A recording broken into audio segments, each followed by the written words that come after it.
Bonjour à tous, nous sommes le 29 novembre 2018.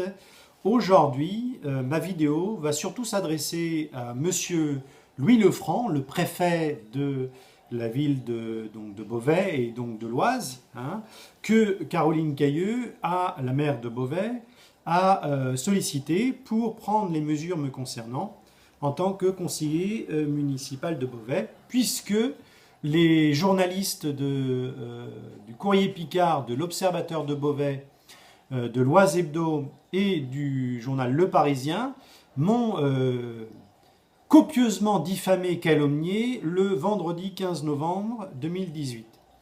Je viens de sortir d'hospitalisation, j'étais hospitalisé pour mon dos.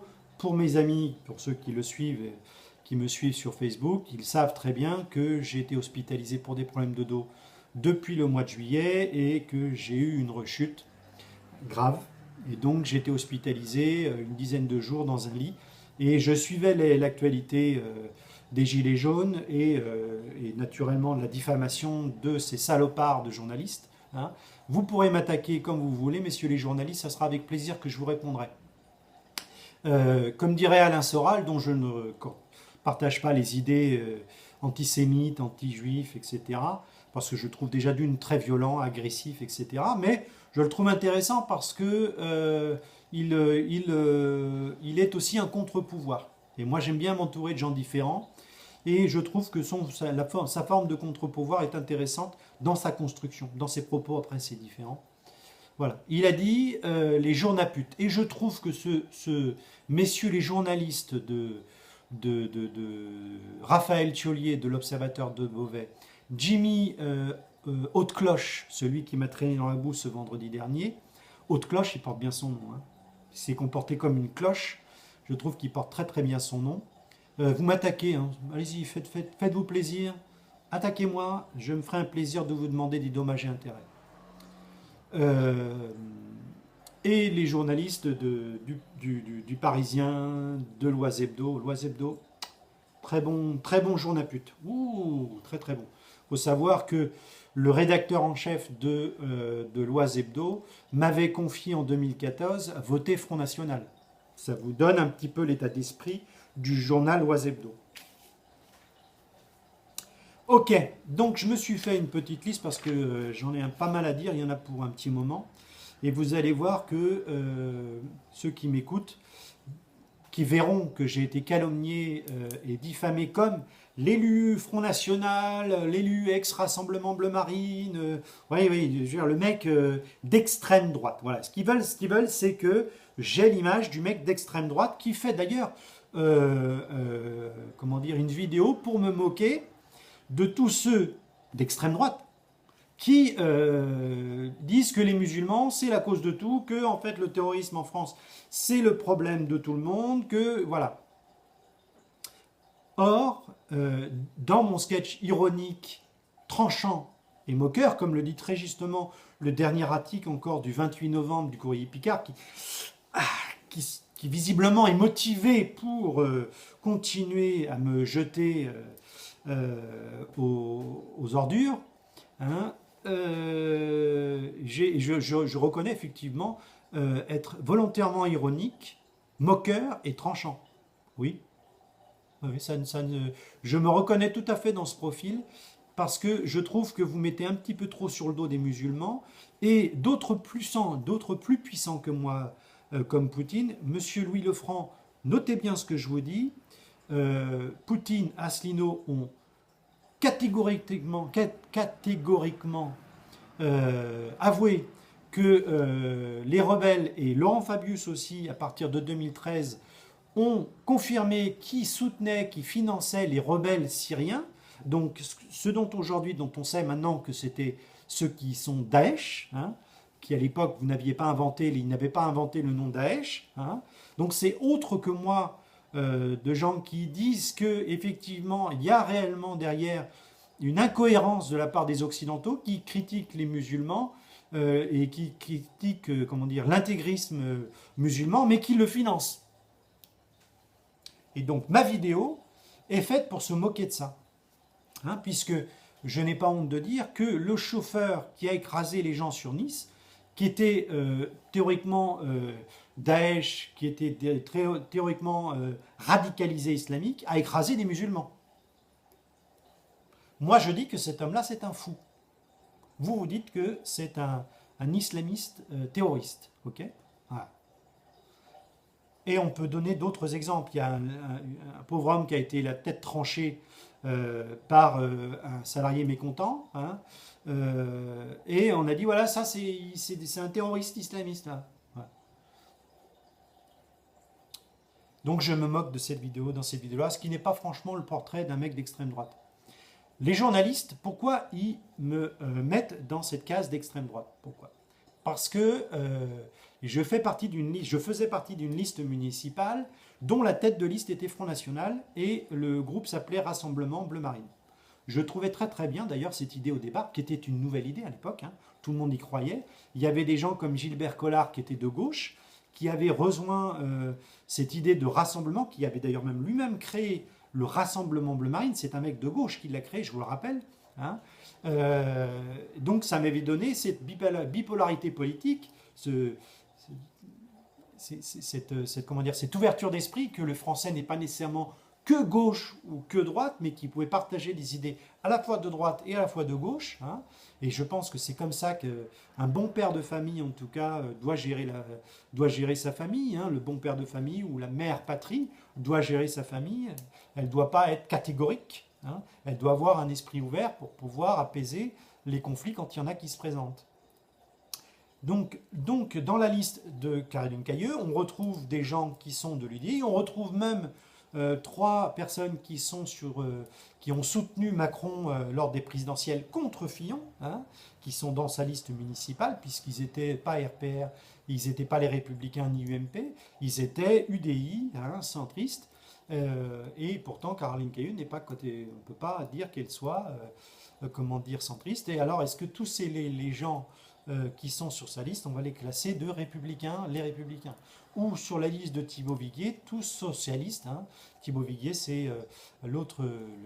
Il y a 3 groupes politiques à Beauvais. Il y a le groupe de Caroline Cayeux, les Républicains, le groupe de Thibaut Viguier, Parti Socialiste, et le groupe de Florence Italiani, qui était le groupe FN, dont je faisais partie, dont je me suis très très vite désolidarisé quand Michel Guignot a déclaré que le groupe politique devait devenir Front National. J'ai été reçu par Steve Briouat et Bruno Bild dans leur mairie du Nord, j'ai oublié le nom, qui sont des cadres politiques du Front National, à qui j'ai expliqué la situation et qui m'ont dit: vous avez parfaitement raison, et vous devriez destituer Florence Italiani, qui est d'ailleurs, de toute façon, qu'une plante verte pour Michel Guignot. Florence Italiani, si tu écoutes ça, tu vas le découvrir toi-même et tu demanderas des comptes à Steve Briouat et à Bruno Bild.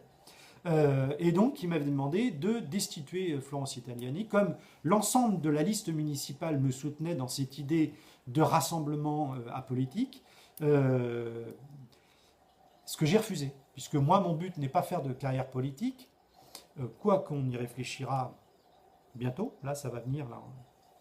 Vous aurez de mes nouvelles. Et donc, j'ai démissionné. Je n'ai pas démissionné, puisque mon but n'était pas de démissionner, mon but était de conserver la liste. Et c'est Florence Italiani qui a donc, suite à cette pression que nous faisions anti-FN, c'est-à-dire plutôt globalement sans étiquette, qui a démissionné et donc qui a disloqué son groupe. Mais on me rattache toujours à Florence Italiani. On dit: ah voilà, tu as été 4 mois pour Florence Italiani, donc t'es italianisé. Voilà. Mais par contre, Caroline Cayeux, qui a été le porte-parole au présidentiel de François Fillon, aucun journaux qui me traîne dans la boue. Vous tapez David Illigo, vous avez tous le mec Front National, extrême droite. Ce qui fait que, pour ceux qui ne me connaissent pas, mes amis insoumis le savent très très bien, mais sur des pages des groupes politiques, les insoumis, où je publie régulièrement, j'ai été traîné dans la boue par des mecs qui disent: ah oui, mais tu tapes sur David Illigo, c'est un mec d'extrême droite, je comprends pas pourquoi il est sur ta page. Donc, le travail des journaputes fonctionne très très très bien. Ils vous traînent dans la boue, c'est-à-dire que leur but à eux, c'est pas que vous disparaissiez. Le but, c'est que quand on tape votre nom, il y ait systématiquement leurs articles de presse qui apparaissent sans aucun droit de réponse, moi, aucun des journaux, et je vous accuse devant Monsieur Louis Lefranc, s'il écoute, de n'avoir jamais, jamais, jamais publié mes droits de réponse et les interviews que vous m'avez accordées par téléphone, que j'ai enregistrées et dont je vais en diffuser deux bientôt, hein, qui sont les deux récents, puisque maintenant je ne prends même plus la peine de vous rappeler, puisque de toute façon vous ne diffusez jamais rien. Voilà. Donc vous me traînez dans la boue et vous m'accordez jamais le droit de réponse à vos diffamations et vos calomnies. Donc aujourd'hui, c'est une sorte de droit de réponse que je diffuse sur ma propre chaîne, puisque je ne peux pas diffuser sur vos propres pages qui me calomnient d'extrême droite. Donc dorénavant, les gens, voilà, disent ah, celui-là, il est extrême droite. Je suis tout. Je suis de gauche, je suis d'extrême droite, je suis du centre, je suis les républicains, je suis pas mal de choses, je suis tout ça parce que je prends des idées un petit peu partout, à droite, à gauche. C'est comme mes amis, je ne les prends pas parce qu'ils me ressemblent. Mes amis, ils sont tous différents. Vous avez des grands, des petits, des gros, des minces, des noirs, des blancs, des chinois, des martiens. Non, il n'y en a pas. S'il y avait, je pourrais. Parce que je considère que l'homme qui est, ou la femme, naturellement, quand je parle de l'homme, c'est l'homme, qui s'entoure de gens différents de lui, c'est celui qui a le plus de chances d'obtenir des bonnes réponses à des conflits, ou des solutions, ou des problèmes qui peuvent se présenter. Parce qu'il va, hop, c'est comme un puzzle, il va le repositionner. Ça a toujours été depuis que je suis enfant, j'ai toujours été comme ça, toujours été attiré par les différences. Donc, ces journalistes me traînent dans la boue, me calomnient, mes droits de réponse. Ah, et puis trop tard, j'ai marqué trop tard aussi parce que ces petits salopards de journalistes, qu'est-ce qu'ils font? Ils font l'article de presse, donc me concernant, c'est l'Observateur de Beauvais, je crois, qui a lancé la première salve à 15h sur sa page Facebook et sa page Internet, qui a été reliée sur sa page Internet, à 15h. Et à 16h, les journalistes m'appellent. Je crois que c'est le Courrier Picard qui m'appelle, puisqu'ils ont tous publié en même temps. Ils m'appellent à 16h. Hey, on t'appelle, réponds tout de suite. Allez. Oui, ah oui, ça tombe bien, je travaille pas, je suis super dispo, je vous écoute, c'est vous mon patron, les journalistes. Voilà, vous m'appelez, je suis tout de suite. J'étais à l'hôpital. J'étais à l'hôpital. À l'hôpital, on n'a pas le droit d'utiliser son téléphone, surtout dans le bloc chirurgical où j'étais, il n'y avait pas le droit d'utiliser son téléphone. Or, petit salopard de journaliste, vous traînez dans la boue, vous tirez sur l'ambulance. Voilà ce que vous faites. Vous publiez des merdes sans attendre la réponse. Alors Caroline Gailleux, bien sûr Caroline Gailleux, comme sa carrière c'est politique, hein, elle, naturellement, elle a répondu, vous avez publié, oh, et c'est offusqué, il a fait un sketch sur Daesh, oh mon Dieu. Et vous allez voir que Caroline Cailleux s'offusque de ce qui l'intéresse. Hein. Donc Caroline Cailleux, aucun des journalistes ne publie que c'est ex-porte-parole de François Fillon au présidentiel, donc on a vu la probité. Hein. Donc on a vu toute l'intégrité. Oh, je dirais que, bon, malheureusement avec Macron, ça n'aurait pas été pire, mais disons que ça n'aurait pas été mieux non plus, quoi. Hein. Donc ça, non. Et autant François Fillon a dit oui, j'ai compris que c'était inconcevable ce que je faisais, c'était pas illégal, mais que c'était inconcevable. Donc oui, j'aurais pas dû faire ça, effectivement, je ne savais pas. Caroline Cailleux, porte-parole de François Fillon, jamais elle s'est excusée, jamais elle a dit oui, effectivement. Moi, dans mon entourage, j'ai placé des copains. C'est pareil, monsieur le préfet Louis Lefranc, j'ai les noms à votre disposition, madame Cailleux, hein, de tous les amis que vous avez placés, notamment pour le marché de Noël, hein, qui vient bientôt, hein, de monsieur Lecomte. Ah, ça, on en reparlera. Parce que monsieur Lecomte du marché de Noël, quand l'offre a été changée, c'est tout simplement parce que Lecomte cirait mieux les bottes et qu'il était toujours présent pour visiter le Sénat, pour être proche de madame la sénatrice, compte Facebook de Beauvais pour tous. Hein. Ça c'est pareil, ça c'est un titre mensonger. Vous dites Beauvais pour tous, Caroline Cailleux, et je vous ai attaqué par une tribune politique en vous disant dès le mois de juin ou juillet 2014, en disant que vous refusiez, en vous accusant de laisser vos conseillers municipaux refuser de me saluer par un bonjour ou me serrer la main, au prétexte que j'étais d'extrême droite, voire raciste, puisque certains, ceux qui refusaient de me serrer la main, ils étaient tous d'origine étrangère. Tous. Donc on va dire des maghrébins. Hein. Tous parce qu'ils avaient me cataloguaient comme extrême droite, donc raciste, alors que ma femme est taïwanaise.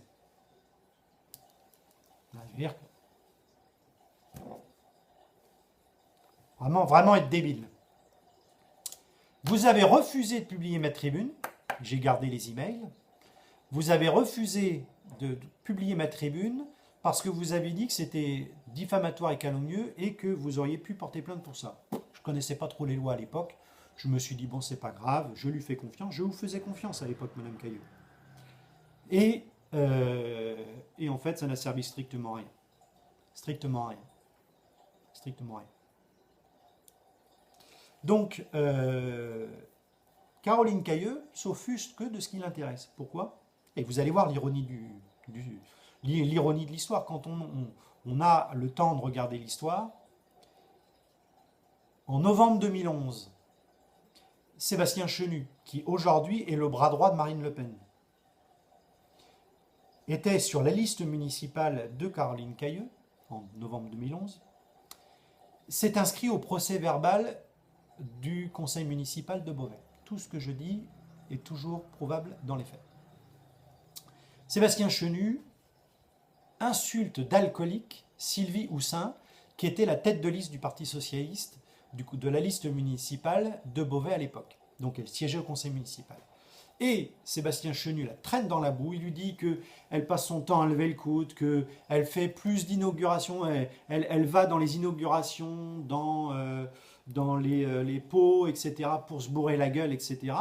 Et Thierry Horry, qui était la tête de liste, lui, pour le Parti communiste, donc qui siégeait au conseil municipal, a dit « Stop, arrêtez Madame Cailleux, s'il vous plaît, vous allez trop loin, là ça va trop loin, je suis obligé d'intervenir. » Et qu'est-ce que fait Caroline Cailleux? Elle dit « Taisez-vous, Monsieur Horry, laissez finir Monsieur Chenu. » Elle laisse le mec traiter d'alcoolique une mère de famille, Sylvie Houssin. Voilà. Sylvie Houssin est comme moi, elle est intelligente, elle n'a pas saisi le tribunal, Thibaut Viguier n'a jamais saisi le tribunal pour porter plainte ni quoi que ce soit, puisque ça sert strictement à rien. Vous avez quelqu'un qui se comporte comme un idiot face à vous, vous pourrez le traîner au tribunal, s'il n'est pas capable de s'excuser auprès de vous, le lendemain ou le surlendemain, vous aurez beau le traîner devant le tribunal, la seule chose qu'il fera, c'est que ça le confortera dans sa haine. C'est la seule chose. Traîner les gens pour diffamation au tribunal, j'ai toujours trouvé ça ridicule, parce que vous ne changerez jamais les gens. Vous les ferez taire, mais vous ne changerez pas leur état d'esprit. Or, moi, mon intérêt, quand j'étais au conseil municipal, c'était de changer les états d'esprit. Donc Caroline Cailleux, porte-parole de François Fillon, qui traîne Sylvie Houssin d'alcoolique, qui laisse traiter, puisqu'elle laisse faire. On va dire qu'elle traite elle-même d'alcoolique, puisqu'elle demande à Thierry Horry de se taire pour que Sébastien Chenu continue. Donc elle soutient l'insulte. Okay, voilà, ça c'est une maire de Beauvais. À l'époque, je vous rappelle qu'elle était sénatrice-maire. Sénatrice et maire. Sénateur. Donc moi, on m'a dit FN, colistier, voilà, moi j'étais catalogué FN. Mes colistiers étaient tous sans étiquette.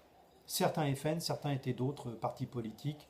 Il y en a d'autres, je ne me souviens plus, qui étaient partis socialistes. Il y a même une de nos colistières qui a tracté pour Thibaut Viguier en pleine campagne municipale. C'est-à-dire qu'elle a tracté pour le Parti socialiste en pleine campagne municipale avec notre accord. Ça n'a jamais posé aucun problème. Pourquoi? Parce que c'était une femme qui avait un statut de gens modestes, pour ne pas dire pauvres, et qui avait un raisonnement qui se limitait à ses intérêts prioritaires. Donc naturellement, pour tout ce qui concerne le social, elle était séduite par les idées socialistes. Je le comprends tout à fait, c'est tout à fait normal. Normalement, c'est le rôle du Parti socialiste ou le rôle du Parti communiste de solliciter, plutôt que de faire comme Macron et tous ces salopards, de dire qui sont des faux socialistes en réalité, et qui ne défendent pas du tout le social, normalement c'est le rôle. Et elle était aussi plutôt pour l'idée du groupe Beauvais, du Rassemblement Bleu Marine, puisque elle était pour le fait que nous, on réforme les lois sur les familles, qu'on protège les familles, c'est-à-dire que on donne des indemnités aux familles, aux mères de famille qui sont des femmes les mères au foyer, pardon, je cherchais le terme, et pour qu'elles puissent rester à la maison et pouvoir élever les enfants, pour pouvoir avoir une cellule familiale qui donne une bonne éducation. Comme d'ailleurs c'est le cas, et je l'ai dit quand j'ai été habité à Taïwan, c'était ces pays comme le Japon, la Corée que j'ai visités, auxquels j'ai rencontré des personnalités politiques, m'ont toutes dit qu'effectivement, la différence avec l'Occident, c'est que l'Extrême-Orient a conservé ses cellules familiales et donc que la famille donne une éducation non conflictuelle à ses enfants. Or, en France, on voit bien que le problème immigré que les gens refusent, ah ouais, c'est l'immigration, quel problème? Il n'y a aucun problème avec les immigrés asiatiques. Pourquoi? Parce que ce sont des gens, c'est une communauté qui n'aiment pas le conflit, qui ont une certaine éducation. Or, je peux vous le garantir, avec ma femme, je le vois tous les jours, c'est vraiment une autre culture, c'est une autre façon de penser, et il faut réellement s'y adapter. Ils n'ont pas le même humour que nous, il y a plein de choses différentes. Ok. Et la communauté maghrébine, comment dire, qui représente l'ensemble de l'immigration, on va dire fautive, hein, voilà, parce que visiblement il faut trouver des fautifs, moi j'accuse la communauté financière. C'est elle la première responsable. Mais donc, puisque vous parlez de communauté, comment dire, immigrée, hein, pour tous ceux qui sont racistes, je vous le dis, le problème, il est que les gens immigrés qui viennent en France sont des gens qui sont miséreux, qui sont dans la pauvreté et qui n'ont d'autre solution que pour pouvoir espérer vivre mieux, de venir vivre en France. Donc, naturellement, vous êtes face à des gens qui sont laissés à eux-mêmes, qui sont désœuvrés, et à qui on fait venir sur le territoire sans leur expliquer notre façon d'éduquer, qu'on ne laisse pas les enfants traîner jusqu'à 10 heures le soir, que le fait de péter un carreau ou quelque chose comme ça, qui est une tentation de tous les enfants, hein, de dire ah, tiens, c'est interdit, tiens, comme c'est interdit, je vais essayer. C'est tous les enfants, c'est pareil. Mais derrière, s'il n'y a pas une éducation qui est là pour dire ne fais pas ça, et si tu fais ça, moi je vais demander à tes parents de te punir, parce qu'on est dans le respect de la cellule familiale, voilà. Voilà le problème. Or, il y a des familles musulmanes qui sont énormément de familles musulmanes qui conservent la cellule familiale et qui ont la mère de famille qui ne travaille pas, qui est là pour élever les enfants, et croyez-moi que ça file droit. Et pareil pour les familles maliennes. Il y a des familles africaines dont, oh là là, croyez-moi, la mère de famille, quand elle dit « vous faites ça et je veux pas de problème », ça file droit. Hein.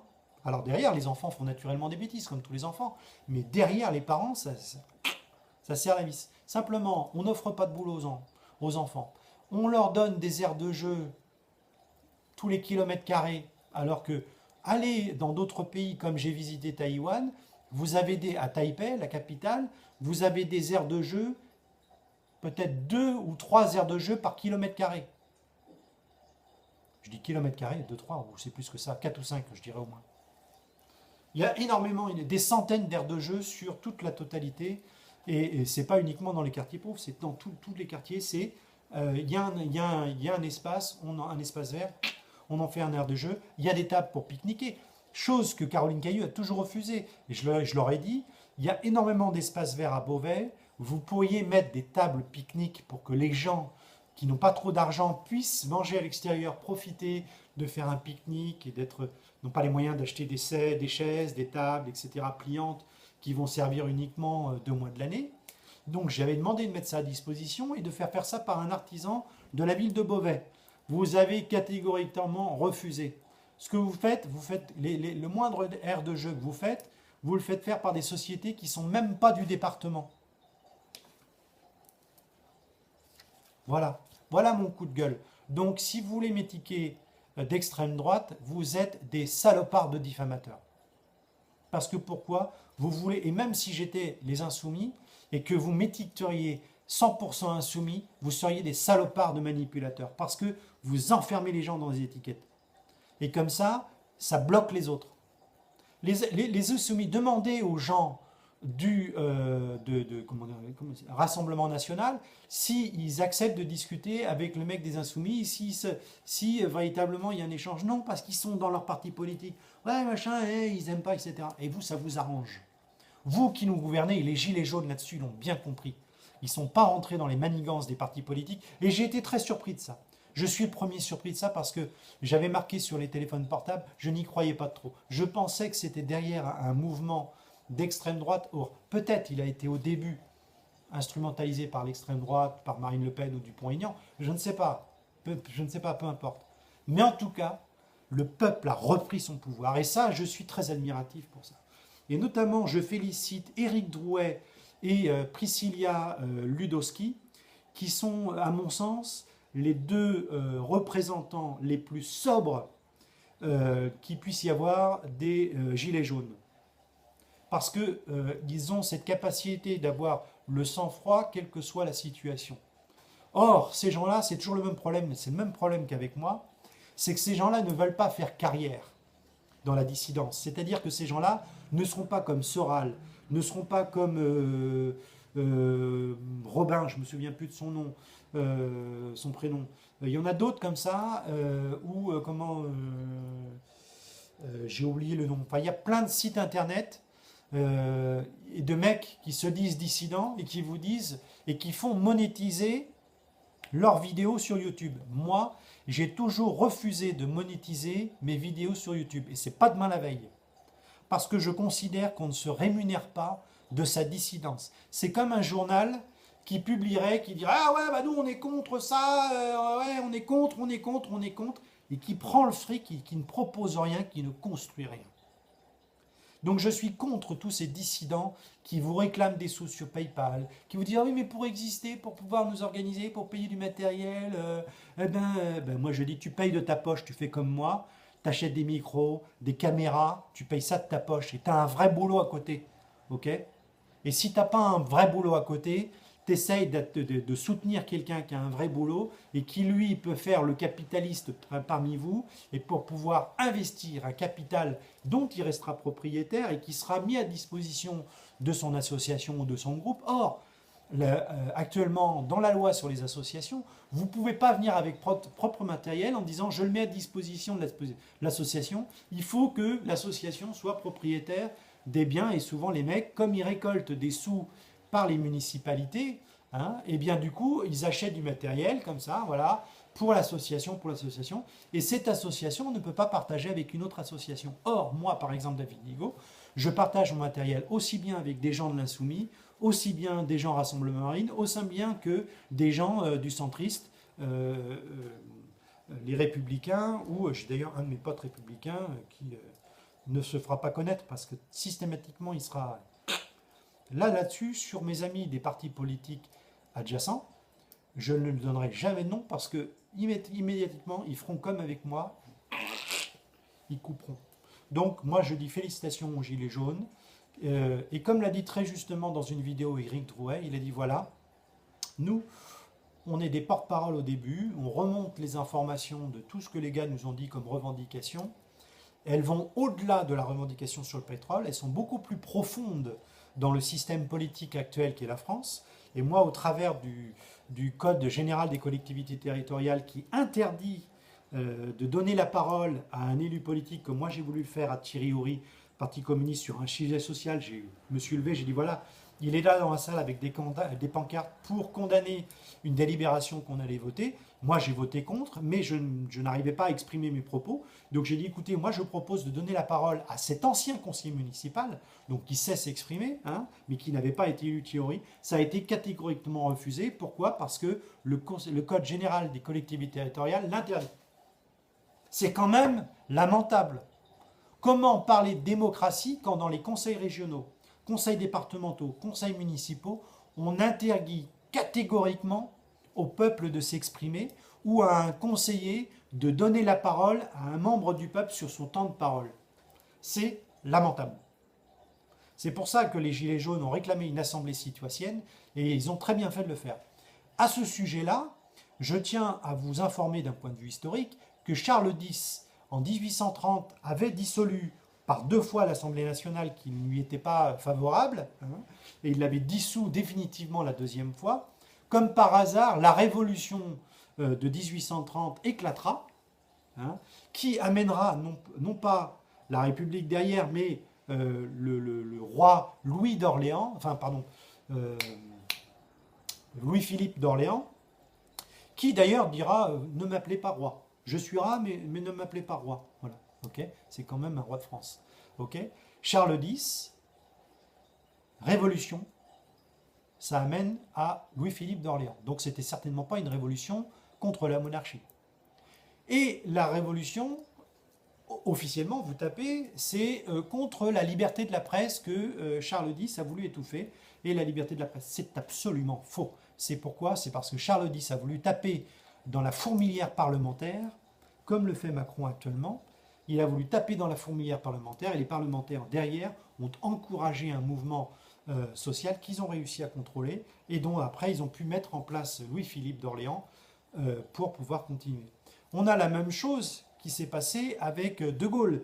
De Gaulle en 1967 avait déjà déclaré qu'il allait changer les hémicycles pour y ajouter une proportionnelle citoyenne, c'est-à-dire y ajouter une mère de famille, un chef d'entreprise, un ouvrier, qui ne soit pas un carriériste politique. Il y aurait eu un minimum au sein de ces hémicycles. Il a voulu faire passer cette loi par un référendum, il ne l'a pas imposé, par une ordonnance, par un 49.3, hein. Il a fait un référendum.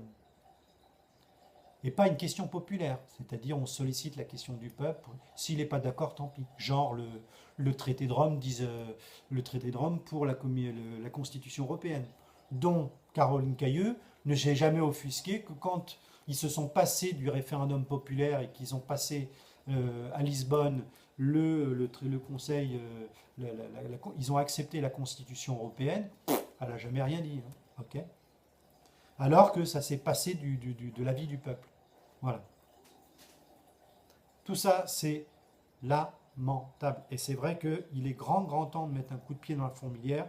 Moi, maintenant, vous l'avez compris, vous tapez David Higo, je suis le connard de fasciste.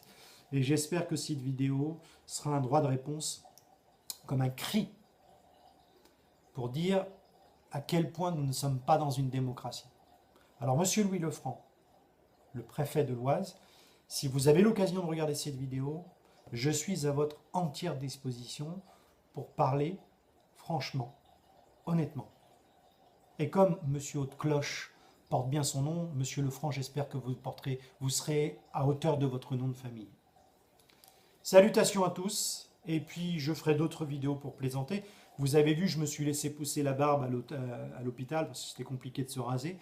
Je ferai une vidéo où j'utiliserai cette barbe, je vais la conserver un petit moment, et je ferai une vidéo ironique, moqueuse et tranchante, comme je le ferai dans toutes les fois qui viendront, puisque je m'aperçois qu'il y a des gens qui n'acceptent pas qu'on puisse discuter comme je le fais, avec beaucoup de fougue, beaucoup de passion, mais avec d'humour, avec un certain relâchement, etc.